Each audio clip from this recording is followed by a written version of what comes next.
Hello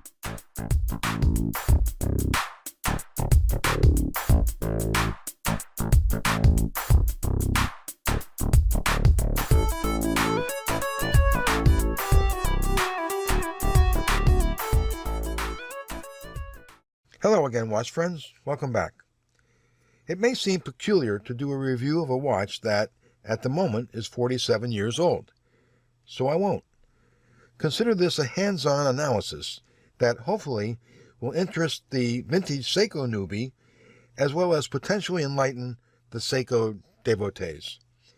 I'll share my thoughts on vintage Seikos, the 6139-XXXX chronographs, and this watch in particular. I hope you enjoy it. In the 1960s, automatic watches were becoming more and more prevalent, and as an extension of that, watch brands were interested in creating an automatic chronograph so as to capitalize on that interest. In May 1969, Seiko began regularly producing the 6139, arguably the first automatic chronograph. Now, I say arguably because there is still some debate as to who made the first automatic chronograph. You see, at the time, there were two other players competing for the title of first auto chronograph. A brand, Zenith, and a consortium, if you will, of Heuer, Breitling, and Hamilton Buren. Zenith was the first to announce an automatic chrono in January 1969, and they even named it El Primero, which means the first in Spanish. The consortium, who call themselves the Chronomatic Group, was the first to release their automatic chrono to major markets, but these were apparently pre-production samples. It was Seiko who was the first to begin production in May 1969 and releasing to the Japanese market, whereas the Chronomatic Group started production in June or July of that year. Zenith didn't start production and release of their watches until October 1969. So the answer to the question of who made the first automatic chronograph depends on how you ask the question. The devil is certainly in the details. At first glance, the 6139-6020 looks similar to the more well-known and ubiquitous Pogue models. These are the Seiko chronographs that were made famous by Colonel Pogue, a NASA astronaut who wore the yellow dial variant on his mission on the 1973 Skylab. That model, the 6139-6002, has the so-called Pepsi bezel, so named because of the outer bezel's red and blue color. The Pogue also came in a silver and blue colorway. I have the silver dial as well, and it's quite attractive. This watch, the Pulsations, from January 1972, is not a teeny watch. This is not uncommon for a chronograph, especially a vintage chronograph. It measures 40.3 millimeters in diameter and 14 millimeters thick, so it sits a little high on the wrist. It's not going to fit under a tight cuff, but that's just fine with me because this is by no means a dress watch. Fortunately, the lug-to-lug distance is relatively short, 46 millimeters, so the watch will work on even smaller wrists. Strap width is an odd-sized 19 millimeters, but a standard 18 millimeter strap works well, so if you want to get strap happy, you can go for it. The unpolished case is stainless steel. There's no exhibition case back. Those weren't in vogue in the 1960s and 1970s, and the screwed-round case back displays the model number and serial number for the piece. The production date can usually be determined by the first two digits of the serial number, which tells you the year and month of production, respectively. The case back says water resistant, but I doubt this piece is watertight, so I'm keeping it away from water for the most part. The case back also sports the Suwa symbol just below the word Seiko, which indicates it was made in Seiko's Suwa factory in Japan. A raised but flat hardlex crystal covers the dial. There's no anti-reflective coating, but that doesn't seem to be a problem in my experience. The chrono pushers are crisp and responsive, and work as they should, meaning no issues. The cushion-shaped case supporting a circular dial and bezel is in surprisingly good shape. Maybe could even be considered pristine given the age. And as mentioned, the short lugs contribute to almost no overhang on just about any sized wrist. The 6020 boasts a beautiful, near-perfect silver sunburst dial with a slick lacquer finish and polished applied markers and simple silver-colored stick hands. The radially brushed gloss dial really picks up the light and is a pleasure to view, while the rectangular applied hour markers reflect brightly. The applied Seiko marquee also reflects light brilliantly, giving the piece a classy rather than trashy appearance.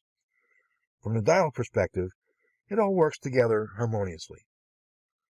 The two bright reddish-orange chronograph hands add a perfect color pop. There's no seconds hand or running second subdial.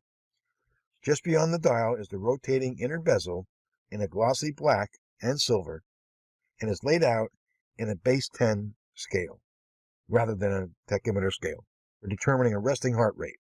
More on that shortly.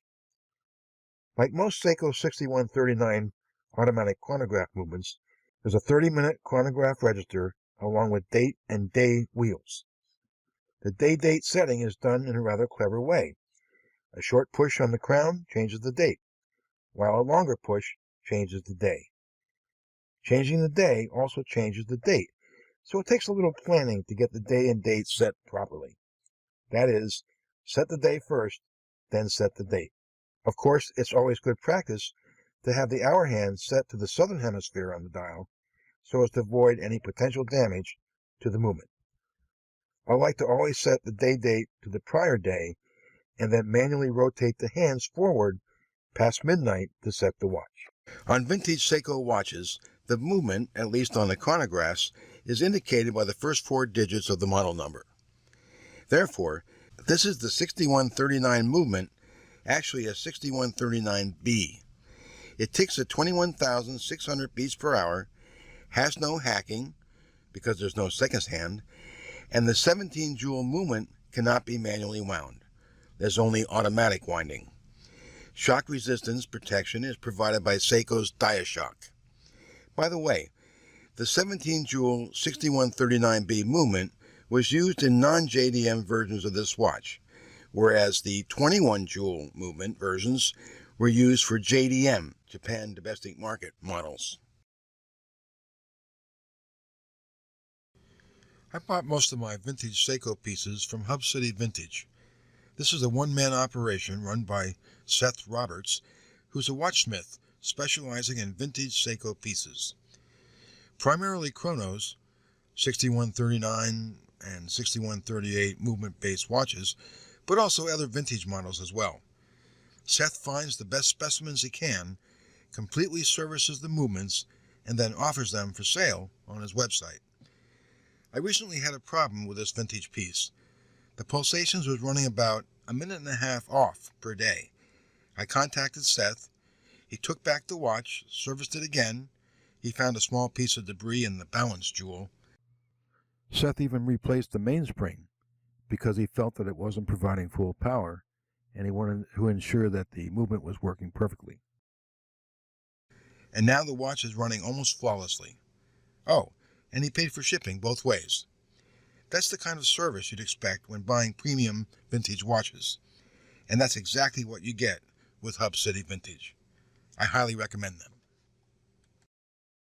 The most unique feature of this watch is the rotating inner bezel, supposedly designed for doctors and nurses to measure the pulse rate of a patient by counting 10 pulses. This concept, measuring a time interval and counting, is similar to other Seiko chronographs that have a tachymeter scale.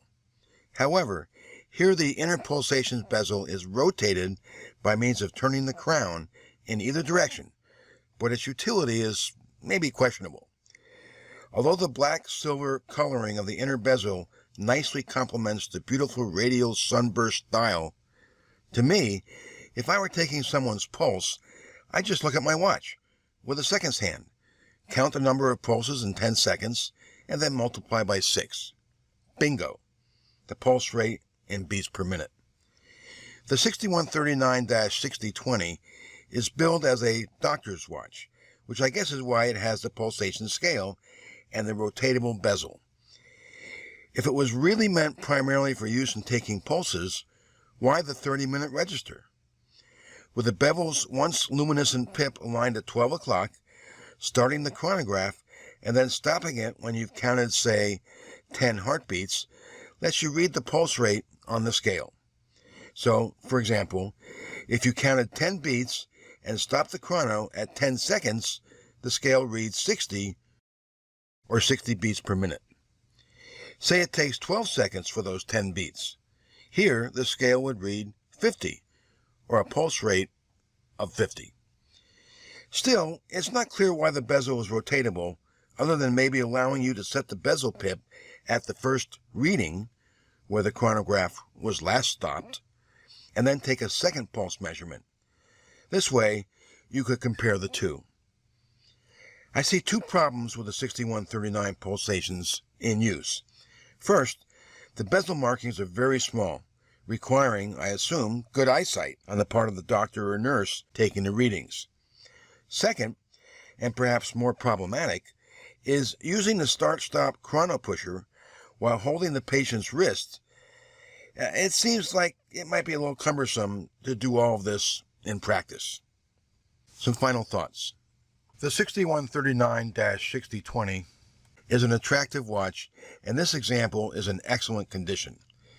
My piece is all original except for the strap, which is an aftermarket black distressed leather type with reverse stitching from Clockwork Synergy.